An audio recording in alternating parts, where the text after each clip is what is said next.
niko Kayini yasubije amaze kwica Abeli, nyamara Uwiteka yamubashije kubw'urukundo. Yifuzaga ko Kayini yicuza icyaha yakoze, kugira ngo azabone ubugingo buhoraho iteka. Uko niko twebwe abanyabyaha Yesu adusaba kwihana ibyaha ndetse tukamwumvira, kugira ngo tuzabe ahatazarangwa imibabaro, agahinda ndetse n'amaganya.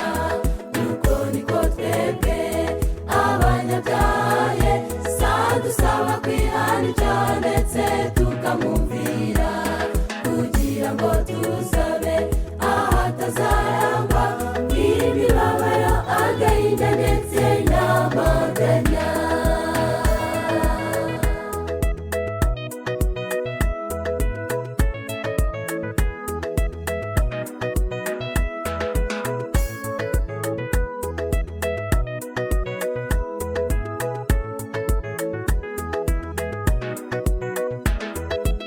Adamu na Eva, ese ubwo muri he?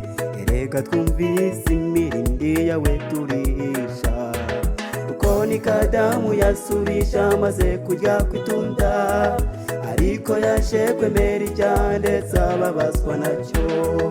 Imana yamudodeye umwambaro w'ubwambure bwe, ndetse tuzahurira mu gitaramo cyo mu ijuru. Uko niko twebwe abanyabyaha Yesu adusaba kwihana ibyaha ndetse tukamwumvira, kugira ngo tuzabe ahatazarangwa imibabaro, agahinda ndetse n'amaganya.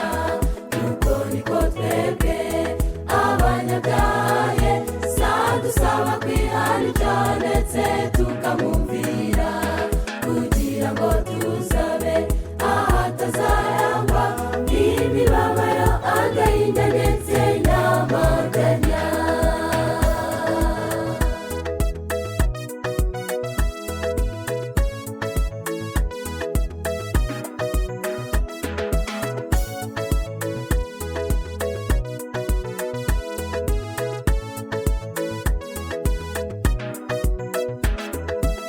Ijuru mw'ijuru niho twese twifuza, ariko ntuzayinjiramo ari icyaha utihanye. Urasabwa kwiyegurira Yesu maramaje, ukatura icyaha cyose ufite mu mutima wawe. Nibuza guha imbaraga zo guzinda umushukanyi, kugira ngo uzabone